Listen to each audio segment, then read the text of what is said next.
दरम्यान वैष्णवी हगवणीचा छळ करून तिला आत्महत्येला प्रवृत्त केल्याबद्दल हगवणे कुटुंबाला अटक करण्यात आली आहे। वैष्णवीचा छळ करण्यात वैष्णवीची नणंद करिश्मा हगवणेचा मोठा वाटा आहे। वैष्णवीच्या वडिलांची आर्थिक परिस्थिती पाहूनच करिश्माने तिचा भाऊ शशांकला वैष्णवीसोबत लग्नासाठी प्रवृत्त केल्याची बाब समोर येते। लग्नानंतर वैष्णवीचा छळ करण्यात करिश्मा आघाडीवर होती। वैष्णवीच्या माहेरच्यांना धमकावण्यासाठी करिश्मा तिचा मित्र निलेश चव्हाणचा उपयोग करत होती। ही बाब समोर आल्यावर निलेश चव्हाणला या प्रकरणी सह आरोपी करण्यात आले।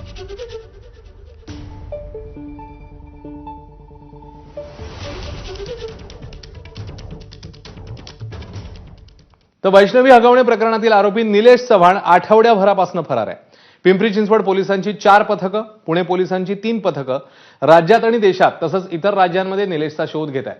त्याचा पत्ता काढण्यासाठी तांत्रिक मदतही घेण्यात येते।